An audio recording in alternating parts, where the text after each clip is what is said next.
Mesdames et messieurs, bonsoir et bienvenue à une nouvelle édition de Direct. On va passer en revue les dernières nouvelles locales et on commence. Mais tout d'abord, j'aimerais bien accueillir dans le studio Dr Tarek Gamal. Vous êtes expert en matière juridique internationale. Bonsoir. Bonsoir. Dr Tarek, vous allez commenter sur les différentes nouvelles qu'on va présenter ce soir, surtout les nouvelles locales.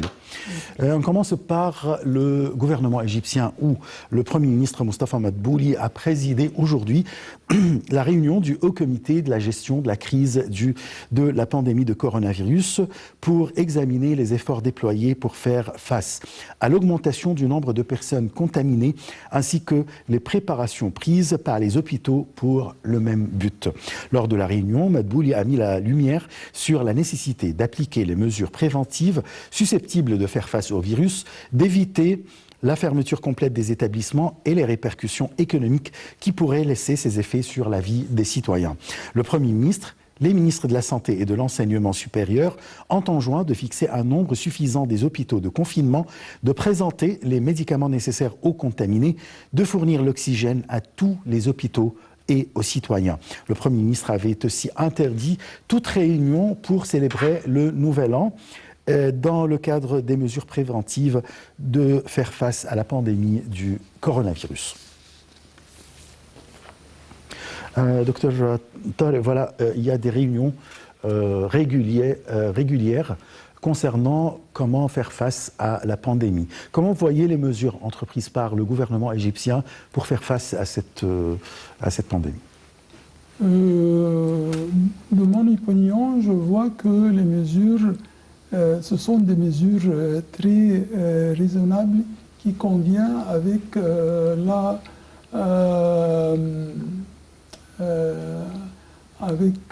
la politique de l'Égypte. Avec comment on concentre les mesures préventives contre la pandémie de Covid-19 et en même temps comment on garde l'économie égyptienne dans une situation qui peut continuer dans le bon sens. C'est vrai. Et il est à noter qu'il faut que tout le monde, chaque Égyptien sache que le geste proactif de M. le Président El-Sisi, quand il a envoyé la ministre de la Santé à Pékin, oui, et ça a été au début de la pandémie. Ouais. Et ça éprouve comment l'Égypte avait une vision très large et très efficace, et surtout qu'aujourd'hui, la Chine sont avec nous en ce qui concerne le vaccin. Bien sûr. Voilà, c'est le vaccin chinois qui va peut-être nous sauver la vie. Exactement. Dans la prochaine période. Exactement. Bon, une deuxième nouvelle, c'est concernant un appel téléphonique qui a eu lieu entre le président Abdel Fattah el-Sisi et le président sud-africain Cyril Ramaphosa. Le porte-parole de la présidence a affirmé sur sa page Facebook que l'entretien s'est axé sur l'échange des points de vue autour des récentes évolutions dans le dossier du grand barrage éthiopien de la Renaissance dans le cadre des négociations tripartites tenues sous le parrainage de l'Union africaine. Le chef de l'État a réaffirmé les positions fixes de l'Égypte, notamment celle qui concerne la nécessité de cristalliser un accord juridique contraignant pour les trois pays. Un accord qui garantirait les droits de l'Égypte dans les eaux du Nil en fixant les règles de remplissage et de fonctionnement du barrage. Ramaphosa a salué les efforts de l'Égypte dans le cadre des négociations tripartites et de renchérir qu'elles vont aboutir à un accord juste et équilibré concernant ce dossier vital. L'entretien téléphonique s'est de même focalisé sur les relations bilatérales entre les deux pays, d'autant plus qu'ils cherchent à renforcer leurs liens fraternels sur le plan continental et international, vu leur poids politique qui est au service des intérêts africains. Docteur Tarek, voilà, il y a eu un appel téléphonique entre le président Abdel Fattah Sisi et le président sud-africain Cyril Ramaphosa concernant le barrage éthiopien. Et apparemment, où ça se voit que l'Union africaine, présidée actuellement par l'Afrique du Sud, soutient l'Égypte dans ce dossier.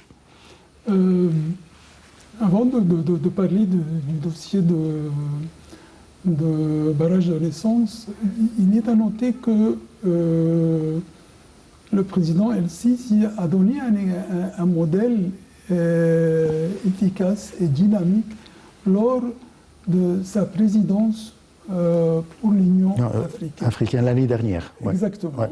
Et c'était jusqu'au janvier 2020. Exactement. Alors que par suite, le président du Sud d'Afrique connaît très bien comment le président El-Sisi a géré sa présidence pour l'Union africaine, ce qui a donné l'occasion au président Ramaphosa de donner son soutien pour la question de barrage de renaissance. Et en même temps, il est à noter que le président El-Sisi a plusieurs fois réaffirmé que les constantes de la position égyptienne selon laquelle l'eau du Nil est une question existentielle pour le peuple égyptien. Ouais. Tout en rejetant les mesures unilatérales qui portent atteinte au droit de l'Égypte dans les eaux du Nil. Bien sûr. Très bien. Là, on va s'arrêter pour suivre les activités du président Abdel Fattah el-Sisi durant la semaine écoulée.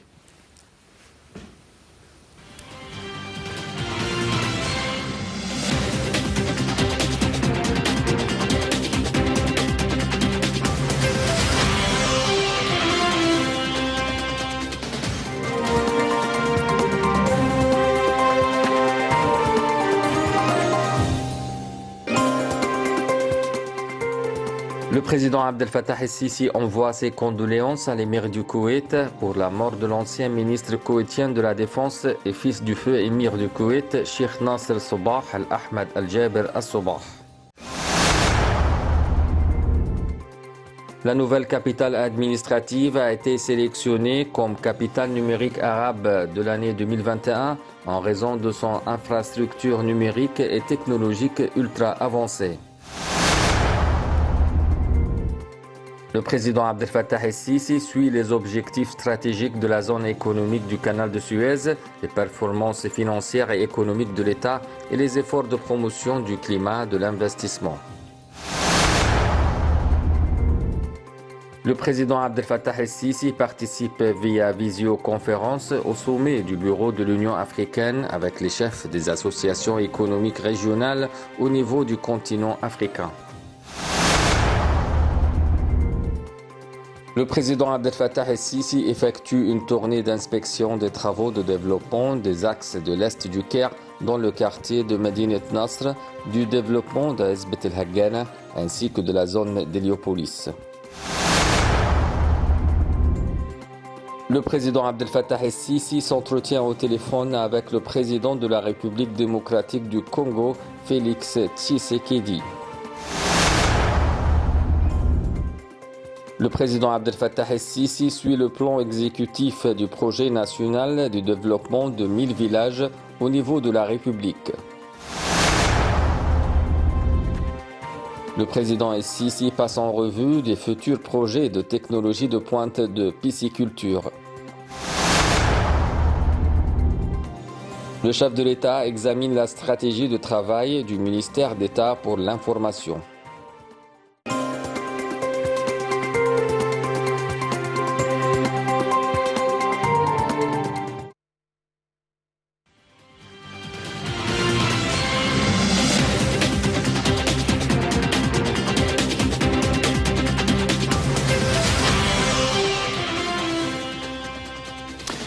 Et à présent, on va consacrer le reste de notre émission sur le bilan des relations internationales égyptiennes durant l'année 2020 et ses relations avec les différents pays et différentes régions dans le monde. Le retour de l'Égypte sur les scènes régionales et internationales constitue toujours une des priorités du président de la République, Abdel Fattah el-Sisi, après les années de bouleversements internes. Regardons un reportage et puis on va analyser tous ces sujets juste après.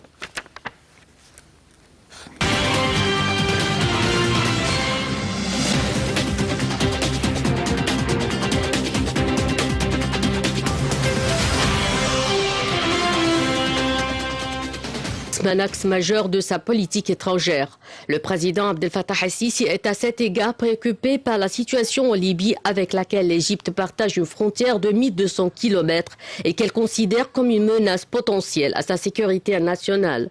L'Égypte joue traditionnellement un rôle essentiel dans le dossier israélo-palestinien.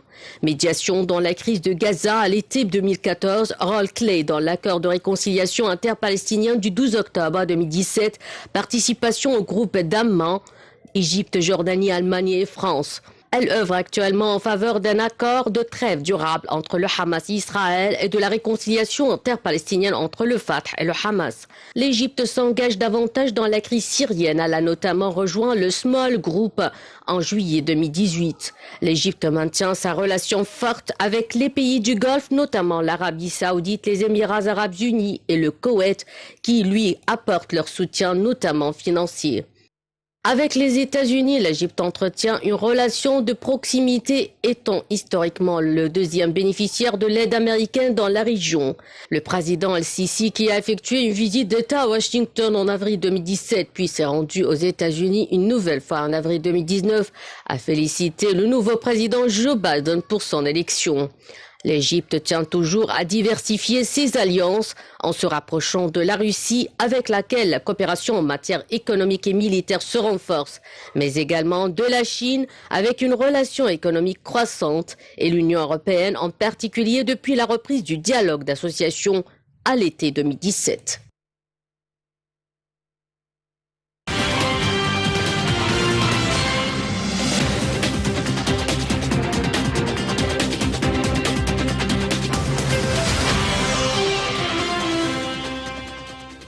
Voilà, en bref, la présence de l'Égypte sur les scènes régionales et internationales, c'est une des priorités du président el-Sisi. Docteur Tarek, voilà, sur quoi repose l'Égypte quand on parle politique extérieure? Merci pour cette question. Ça se voit clairement pour tout le monde entier que la politique extérieure de l'Égypte repose sur des bases fixes, telles que la non-ingérence dans les affaires intérieures des autres. C'est vrai. Et ça, c'est un point, c'est un point et c'est une question de l'heure actuellement, et surtout dans la région. Dont on souffre en plus. Pardon? Dont on souffre. Dont on souffre. Oui. Deuxième point, l'approfondissement de la coopération avec tous les pays du monde. Troisième point, l'Égypte favorise la stabilité et le développement dans les pays arabes et les pays africains. Alors que ça, ce sont les principes essentiels, nécessaires, dont se repose la politique extérieure. Là, concernant un dossier très important, très critique, dont tout le monde souffre, c'est le terrorisme. Voilà, l'Égypte a été présente très fortement aux réunions de l'Assemblée des Nations Unies, et avec un discours qui a été prononcé par le président de la République, Abdel Fattah el-Sisi, concernant ce sujet. Alors, quels sont les principaux titres de ce dossier?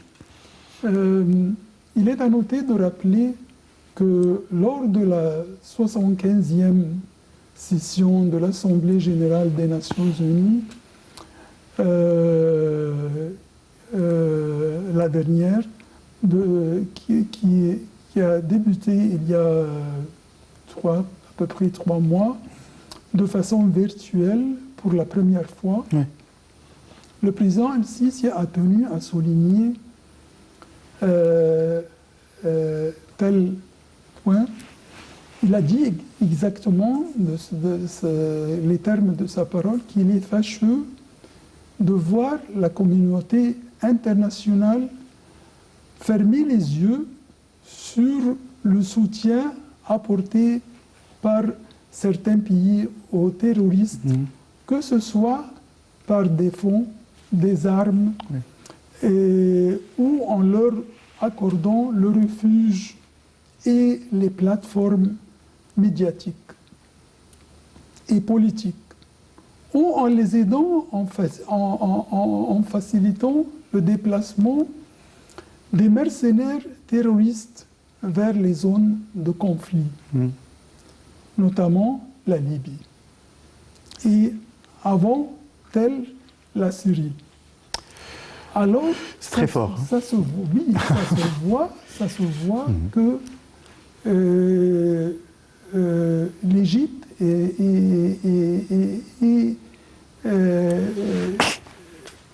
la question face au terrorisme est prioritaire pour l'Égypte. Bien sûr, on a beaucoup souffert du terrorisme à partir du... Exactement. Ouais.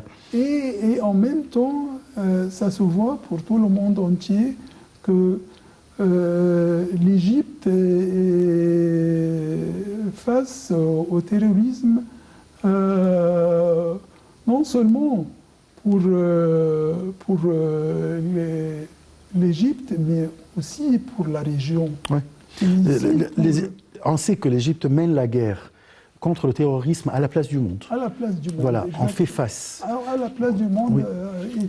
Et ça, ça se voit actuellement avec l'évolution des actes terroristes partout.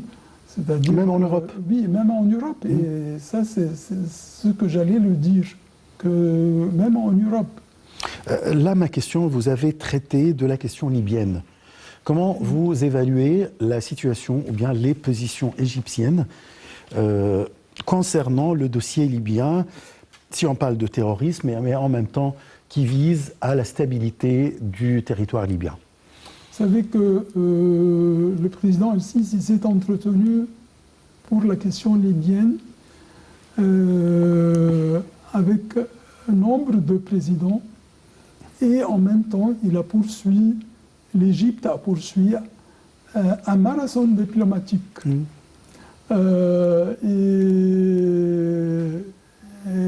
concernant la question libyenne, il est à noter que le président El-Sisi a annoncé le 6 juin 2020 l'initiative qui s'appelle la déclaration du Caire. Oui.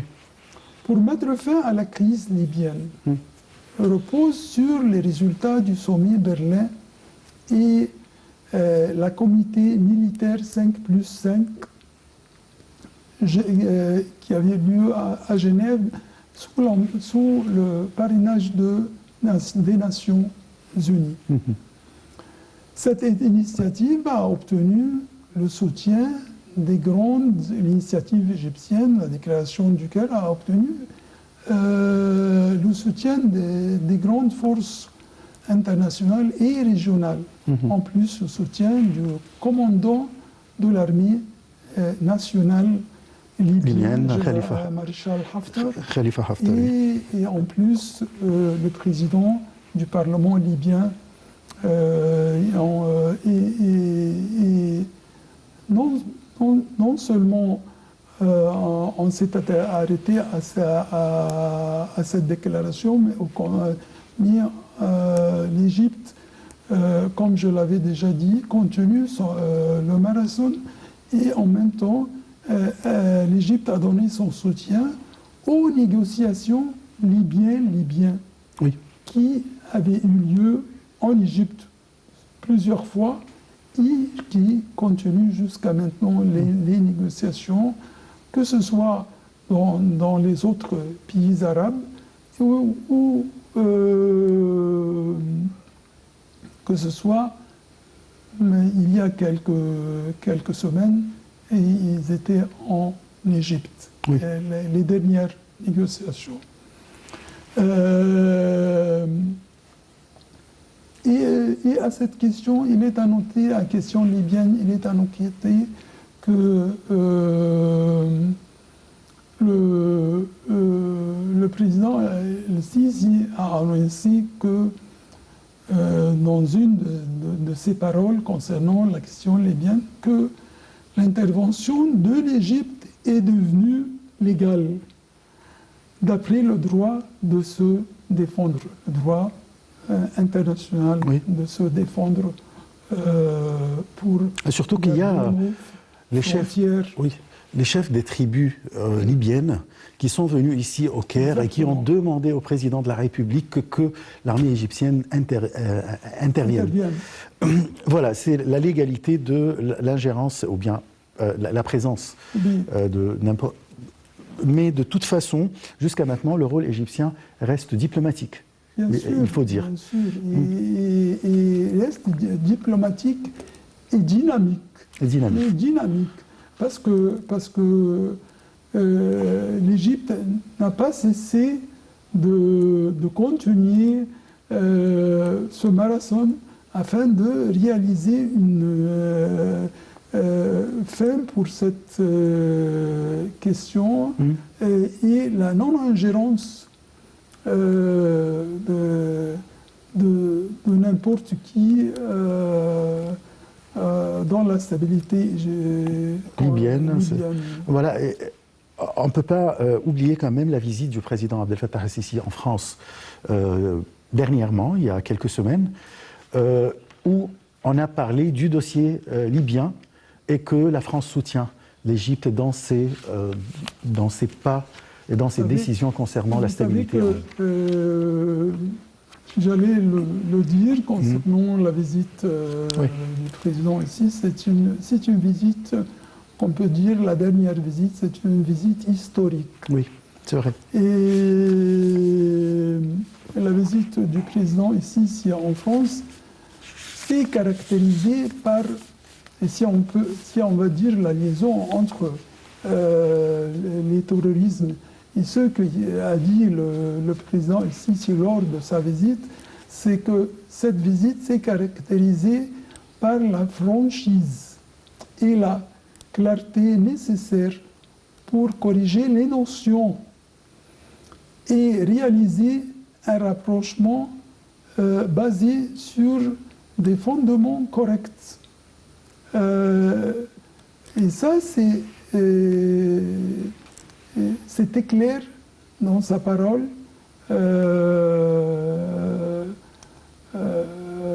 parce que même de mon opinion, les Français et la France et le président Macron avaient besoin de cette parole, de la parole du président El-Sisi. Voilà. Parce que c'était une parole historique, parce que c'était à l'heure. À l'heure, parce que tout le monde sait qu'il y avait ce qui s'est passé concernant la question du prophète, de caricature ou quelque chose qui a touché le prophète Mohammed. Très bien. Et en plus, que bien sûr, les Français ont trouvé que, d'après cette visite, que la France a toujours besoin du soutien de l'Égypte concernant la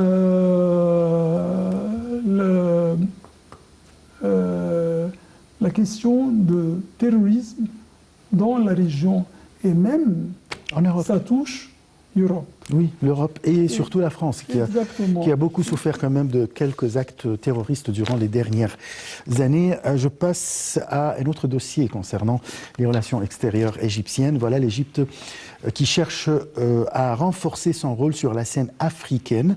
En effet, depuis son arrivée au pouvoir en 2013, le président Abdel Fattah el-Sisi s'est appliqué à restructurer la politique africaine de l'Égypte, le fossé s'étant creusé avec le continent.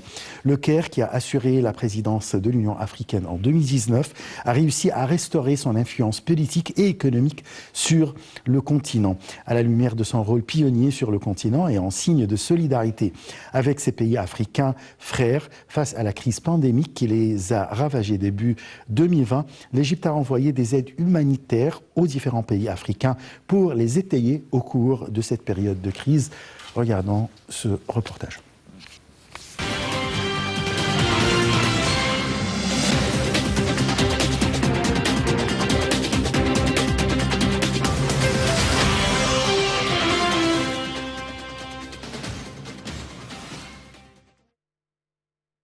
Le président Abdel Fattah el-Sisi, qui depuis son arrivée au pouvoir en 2013 s'applique à restructurer la politique africaine de l'Égypte, continue à renforcer son rôle sur la scène africaine. Le président el-Sisi est sérieux sur l'Afrique car il y a un enjeu de stabilité politique interne et de sécurité nationale, ainsi que de légitimation, comme l'expliquent les analystes. L'Égypte est particulièrement préoccupée par la construction en Éthiopie d'un grand barrage sur le Nil, le barrage de la Renaissance, entré dans sa phase de remplissage qu'elle juge susceptible d'avoir un impact sur le débit du fleuve. Elle est diplomatiquement très active concernant la situation au Soudan, pays frontalier dont la stabilité est essentielle pour l'Égypte. Face à la crise pandémique qui sévit dans le continent, l'Égypte est venue en aide à ses pays frères. Elle a envoyé de l'aide médicale à 30 pays africains pour les aider à combattre la propagation de la pandémie du nouveau coronavirus. Une marque d'amitié que le président el-Sisi avait adressée aux pays africains en leur offrant également une aide médicale. Un choix qui ne doit rien au hasard, il s'agit d'alliés historiques avec lesquels l'Égypte entretient des liens étroits. L'aide médicale d'une valeur de 4 millions de dollars américains fait partie de la contribution de l'Égypte au fonds d'intervention Covid-19 de l'Union africaine. Depuis l'apparition du Covid-19, l'Égypte a également envoyé des cargaisons de fournitures médicales à un certain nombre de pays touchés par le virus, dont l'Irak, la Chine, l'Italie et les États-Unis. L'initiative va dans le sens de liens établis ces dernières années par le président el-Sisi avec ses homologues dans ces pays.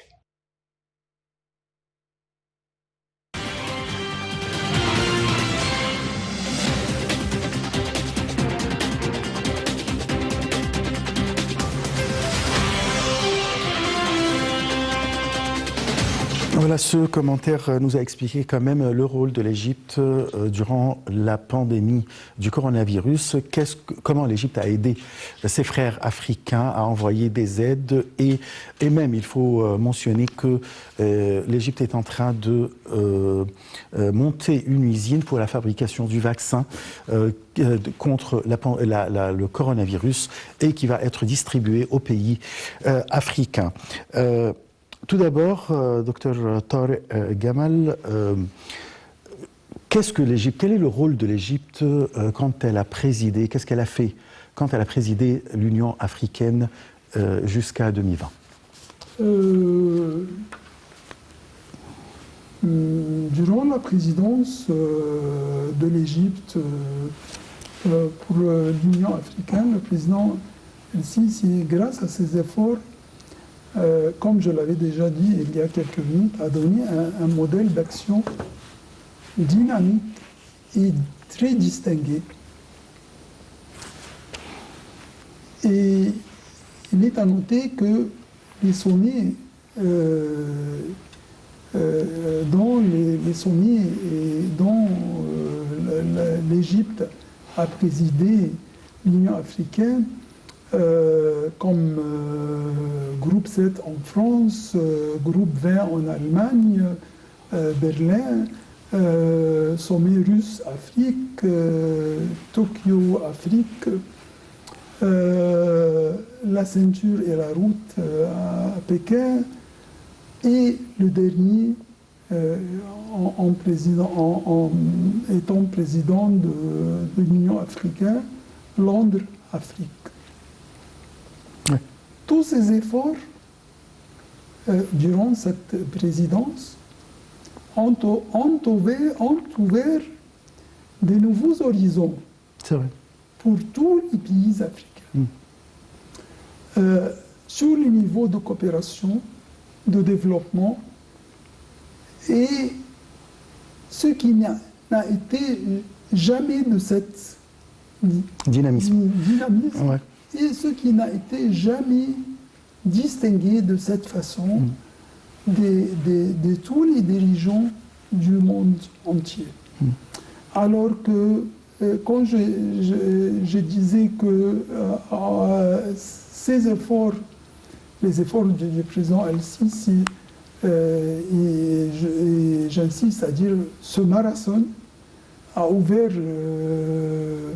des nouveaux horizons, c'est vrai, parce que tout le monde connaît que l'Afrique a besoin de tellement de coopération, de développement dans les différents dossiers. C'est vrai.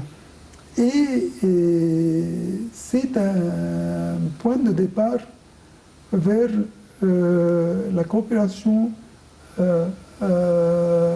avec l'Union aussi européenne, c'est-à-dire les pays européens, avec la Chine. Avec la Chine, oui. Les pays de l'Asie, et ça se voit clairement. Et quand on dit, quand j'avais entendu maintenant que d'après le rapport, c'est que l'Égypte a donné son soutien à quelques pays pour être face au coronavirus. Ça, c'était un des principes primordial de l'Égypte, c'est vrai. Et surtout que le président, c'est que par exemple, je vous donne l'exemple avec les pays, le Liban par exemple, c'est-à-dire que comment l'Égypte a donné son soutien quand il y avait eu la dernière... La révolution, si on peut dire. Non, l'explosion. L'explosion. Oui, d'accord. Exactement, oui. l'explosion. C'était l'un des premiers pays qui a envoyé des équipes médicales, etc. Le nombre de vols égyptiens qui a atterri à Beyrouth concernant tous les moyens de soutien offerts par l'Égypte pour... Surtout avec des équipes médicales spécialisées pour essayer de soigner les... À cette occasion, il est à noter que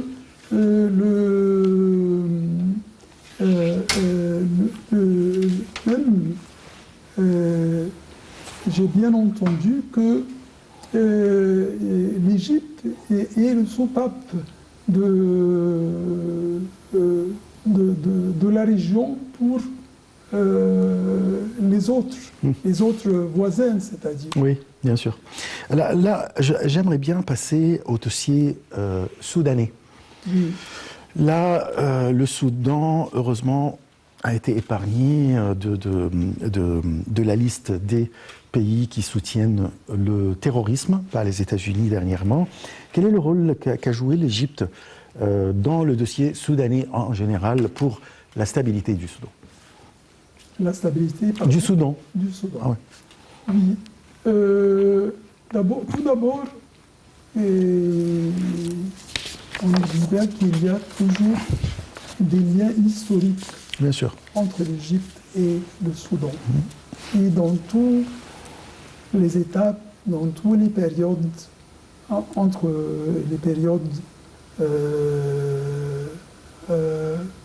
entre l'Égypte et le Soudan.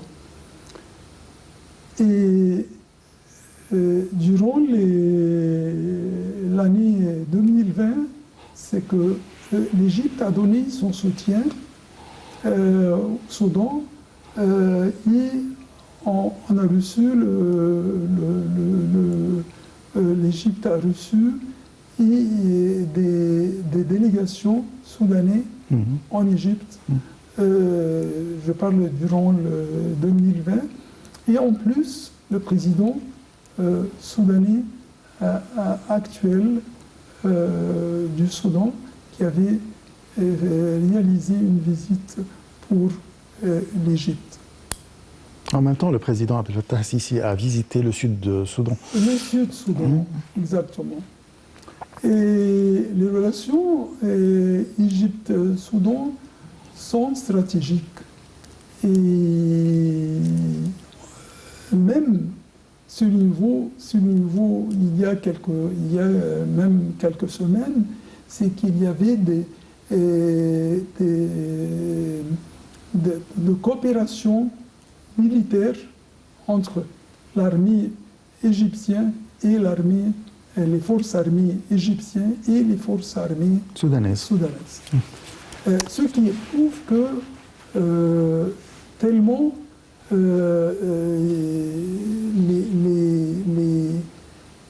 l'Égypte considère le Soudan comme c'est le voisin le plus proche.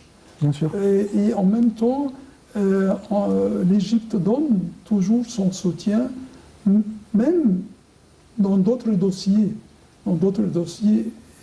économiques, non pas sur le niveau politique ou au niveau il y a de grands projets. Au contraire. Il y a de grands projets économiques égyptiens sur le sol soudanais qui sont en cours. Et en même temps, sur le niveau de barrage de naissance, toujours il y avait d'après la bonne vision de l'Égypte, toujours il y avait une compréhension large entre l'Égypte et le Soudan. Et ils se partagent les mêmes points de vue et les mêmes soucis. Voilà. On passe à un autre dossier concernant l'Égypte et la Grèce qui s'engagent à coopérer en Méditerranée avec Chypre. Le respect des frontières maritimes est un aspect à prendre en compte dans la politique extérieure égyptienne du président Abdel Fattah al-Sisi. C'est pourquoi le chef de l'État a rencontré en novembre dernier à Athènes le Premier ministre grec pour réitérer l'importance de la coopération trilatérale entre son pays, la Grèce et Chypre, en insistant sur la stabilité et la sécurité de la région méditerranéenne. Reportage.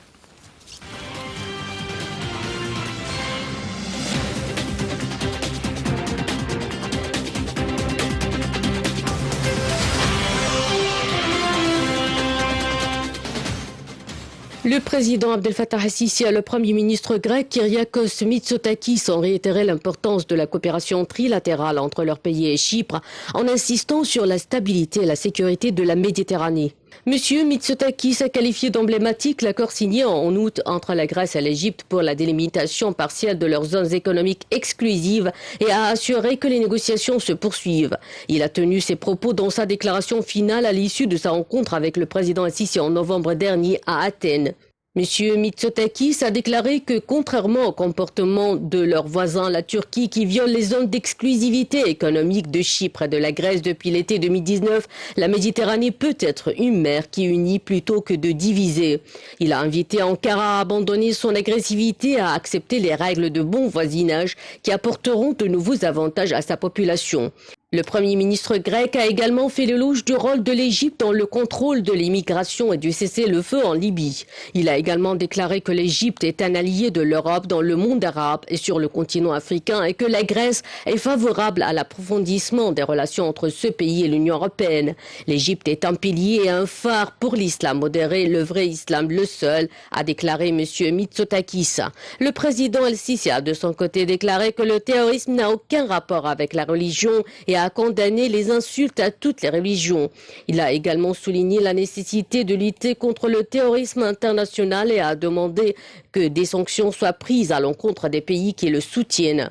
Le président Al-Sisi a expliqué que les deux parties ont convenu de s'adresser conjointement à tous ceux qui menacent la paix et la sécurité dans la région. La visite du président Al-Sisi a coïncidé avec l'annonce de nouvelles explorations par le navire sismique turc Horus Reis dans des zones maritimes que la Grèce considère comme les siennes. Le ministère grec des Affaires étrangères a qualifié ce nouvel avertissement d'illégal et a déclaré que la nouvelle provocation rend le dialogue constructif moins possible. Pour autant, la Turquie fait la sourde oreille aux avertissements de l'Union européenne. La lutte acharnée de la Turquie en Méditerranée orientale a mis à rude épreuve ses relations avec l'Union européenne. Suite à une initiative diplomatique menée par l'Allemagne, l'Union s'est engagée à revoir ses relations avec la Turquie en décembre dans l'espoir qu'Ankara cesse ses actions belligérantes dans la région. Sinon, les dirigeants européens envisageront des sanctions directement contre le gouvernement Erdogan.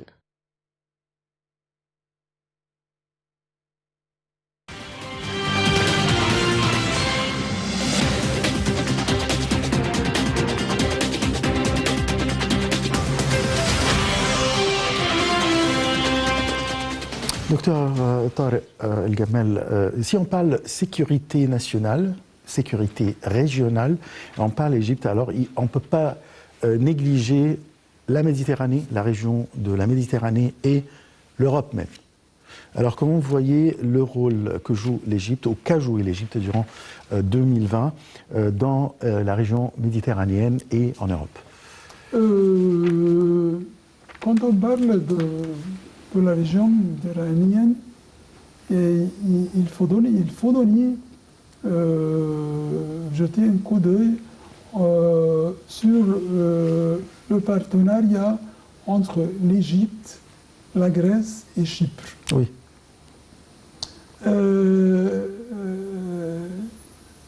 Ce partenariat a donné un exemple sur le niveau méditerranéen, un exemple très efficace dans les différents domaines. En plus, il est à noter aussi que la réunion il y avait une réunion le 8 janvier 2020 entre les ministres des Affaires étrangères, l'Égypte, la France, Chypre, Grèce, Italie, soulignant le rôle axial de l'Égypte en Méditerranée face au n'importe quelle opération d'ingérence dans le Méditerranée. Alors que, en plus, il est à noter que la visite du président El-Sisi en Grèce a donné un grand soutien aux relations avec Grèce. Et surtout que si on fait une révision pour cette visite, c'était une visite très distinguée aussi de la partie grecque. C'est comment les dossiers, tous les dossiers de coopération, même sur le niveau méditerranéen, même sur le niveau économique,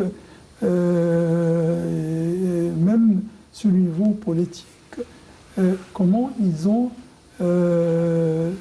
traité ces dossiers avec la présence de monsieur le président El-Sisi et la présidente aussi grecque.